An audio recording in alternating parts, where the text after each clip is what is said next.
In today's video, we're going to be talking about what makeup artist secrets that we have that changes everything. So if that interests you, continue watching. So what I'm going to do is I'm going to share with you some basic secrets that makeup artists have that they pretty much practice and do. I know this is what I do before I touch anybody's face. And just to kind of share it with you, so maybe it will help you understand how to start effectively using your makeup so that it enhances the way that you look, as opposed to just like masking your face over. What we do is we design the face, right? And we just want to enhance the best features on the face. We know where to add lift, we know where to soften up things, and where to leave the skin untouched. And it's not about using more products, it's about using the products correctly, in the right places with intention. So what I'm gonna do is I'm gonna do a basic application on half of my face, and then I'm gonna leave the other side untouched so that you can see firsthand the difference. Every one of these brushes that I use has a purpose, and they will make the biggest difference. And the goal is to create a look that still looks like you, but just elevated. Before I do anything, I ask them about their skin. Is it dry? Is it oily? Do you have a skincare routine? And whatever answers they come back to me it will determine what I'll start prepping the skin with. So, but the next step is I look at them directly on and I evaluate the situation. I'll look at them and I'll think, what stands out more than anything? And I'm gonna use my face as an example, but I'm gonna tuck my hair back as an example. So, when you're looking at me straight ahead, what's the thing that you see, and leave this in the comments below, that needs the most attention? So what I'm gonna do is I'm gonna share with you. When I look at my face, the first thing I see is I have a lot of redness, I have rosacea on my cheeks, I have a lot of fine lines around my mouth area, and I have sagginess down here. So the first thing I won't do is go in there and put like a bright lip color on, because I don't want to draw attention to that part of my face. And for the most part, I can't really do anything about this part of my face with makeup. It's just really going to accentuate it if I do try to go in there and cover it up. But only because there's fine lines and there's texture and there's sagginess, and in that area, like everything will just want to collect in there, and then it'll just draw more attention to that area. But what I can do when I'm looking at my face is the rosacea that I have, is I can start correcting that first. And the reason I do that is because if I go in there and just start with the eyes first and, you know, do a more dramatic eye, I'm going to be overcompensating with the eye makeup to cover up the redness. I'm going to be standing back, I'm going to be evaluating, I'm going to be looking at it and say, something's not right, something's not right. So I have to go in there and correct the problem areas first, and then add the makeup strategically. And what I'm gonna do is I'm gonna go in, I'm gonna take this Smashbox primer, and I'm gonna go in and I'm gonna correct the areas that need correcting. And I don't need to use this all over my entire face, but I can use it on my cheeks. And I'm gonna go in, you can see it has this green color. This is the redness corrector. Go in there like that. Now, I'm gonna let that settle in on my face because I don't wanna go in there right away with putting like a concealer on, but that's the number one thing I'll do, and that way it'll penetrate into the skin and it'll give it some time where I start to work on some other areas of the face. So the next part of my face, when I'm looking at it, the problems that I see is I have a faded eyebrow and I have one that's a little bit more lifted. So what I'm gonna do is I'm gonna go in and I'm gonna do this eyebrow. I'm gonna enhance it just enough so it opens up the eye.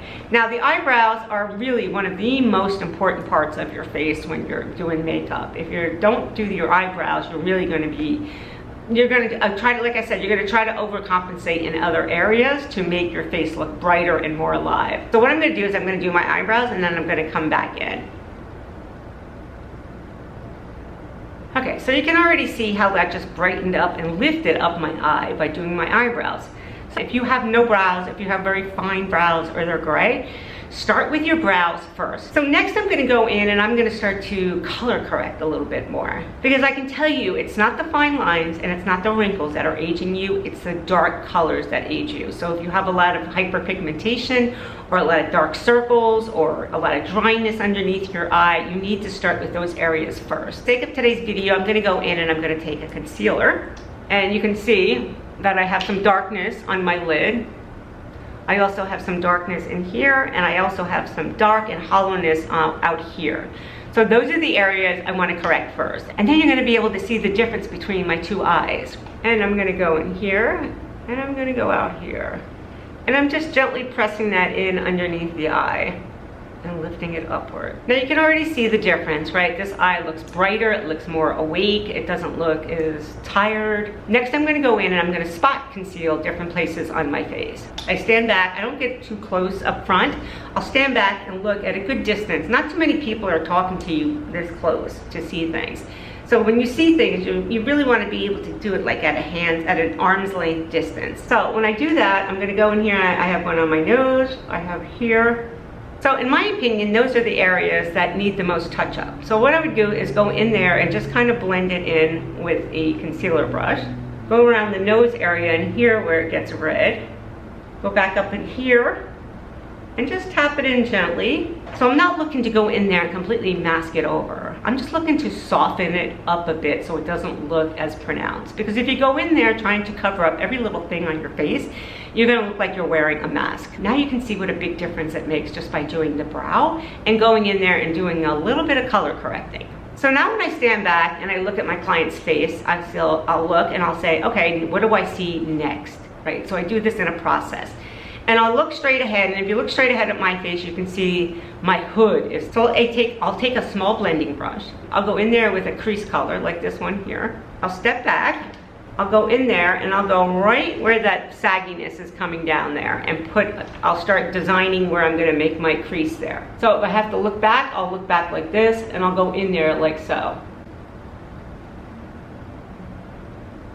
And I'll bring it up just a little bit, and you can see already, and I haven't even blended that in. So I made my design of how I want that hood to be recessed. Then I'll go in and I'll take a fluffier brush and I'll blend that out. Now I'm holding the brush at the very end. You don't want to go in too close and use your brush, because what will happen is it'll get very dense and it'll get very patchy looking. So you want to use a very light hand, lighter than you think, and go in there and just kind of make like swirling motions and soften it up so it almost looks like you don't have anything on.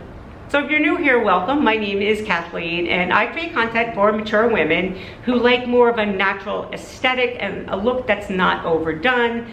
I like it to be very fresh, very clean, and effortless looking. So if that interests you, consider subscribing. So I'll stand back and I'll look and I say, did I push that hood back far enough? I'll stand back, I'll look, and the eye will tell me whether or not I did or not by how much makeup I have on. So I feel like it needs a little bit more, I'll just go in and add a little bit more. And now you can see I still have some sagginess right here, okay? So I'll take that small blending brush, I'll go back in there and I'll add a little bit more right in that area. Then I'll take the bigger blending brush and go back there and blend a little bit. I'll stand back, I'll take a look, and I'll go, oh, that looks like it's just about right. So what I'm done after I'm done doing that crease is I'll stand back, I'll take a look, and then I'll think, okay, how does it look? And then looking at it, I can see that I need to brighten up my lid a little bit. So what I'll do is go in there with a lighter shade and brighten up the lid. So I'll go in and I'll take a shade like this one down here, or even like this light pink one up here. So after I put the white on, I decided, you know what, I think that's a little too bright. So I went in and I took this shade up here, which is this light pink color. And I took my brush and dabbed it in there. And I just softened it up just a little bit more by using that pink. But the eye, again, will tell you, you know, oh, it looks like it's maybe too much or not enough. So what I'll do is I'll take a liner and I'll go in right into that lash line just to kind of define the lash line a little bit more. So I went in there and I just defined that lash line just a little bit. So as I stood back and I looked at it, I noticed that it looks a little bit darker here on the corner again. So I'll go in there with my concealer, put a little bit there. The key is not to overdo it, use a lot less than you think you need. I'll go in there with this concealer brush and I'll go in and I'll lift it up. So it's all about lifting with mature eyes and just kind of tapping and lifting it up towards the hairline. Now you can already look at my face and you can see that this side of my face looks more lifted, more awake looking than this side over here. So after that, I'll stand back and I'll go, okay, what else needs attention? Now I need to go in there with a little bit of foundation and just kind of cover up the areas that need covering up. I don't need to go in there and put foundation on the areas that don't need to be covered up. So in my skin, I'll use a lightweight foundation. I'm gonna use this one here from Burst. It has an SPF in it, which I love, a tiny bit. I'll take my foundation brush and I'll immerse my brush in there, completely immerse it, get it completely covered. I'll stand back again and I'll evaluate what needs attention. So I'll start from the center of my nose here, because I'm only doing one side of the face. Bring it down, and then press this going outwards. Outwards and upwards. Then I won't put any more on the brush, I'll just kind of dust it out lightly.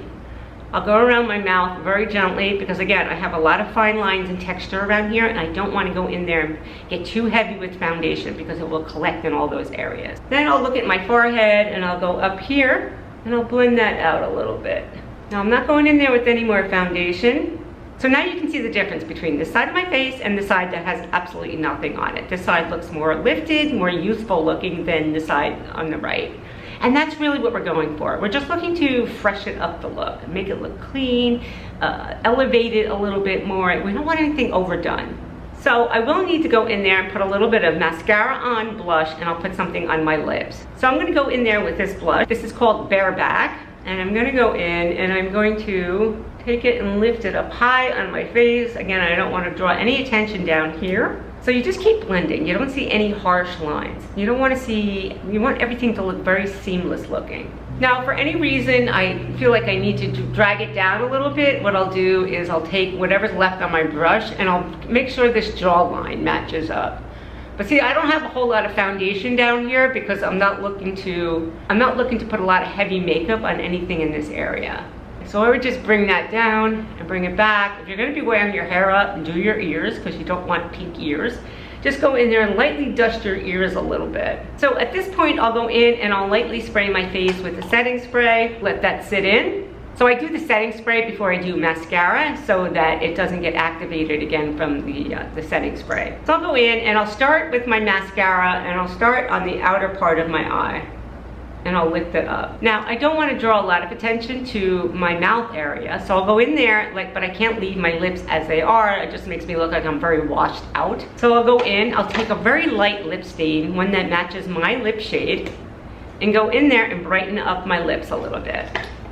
But again, I don't want anything heavy, too glossy, too thick looking, so that it just like draws any attention to my mouth area. I'm trying to draw the attention to my eyes and upward. And now you can see, this side of my face looks like it's alive, and now this side of my face, it just looks like I'm tired. So if this video helped you see makeup a little bit differently, that is the goal. This is really just about small shifts, better placement, less product, and what actually works for your face now. So if you want to take this a step further, I'm going to be doing a follow-up video where you can elevate this look and take it just a step further, like if you have a wedding or some type of big event where you're going to be spending the whole day out in different elements. So if that's something you'd like to see, let me know in the comments below. And keep an eye out for it because that video is coming up soon. Alright everyone, thank you so much for watching. If you gained any value from this video, please consider subscribing, giving this video a thumbs up, and I'll see you in my next video. Bye-bye.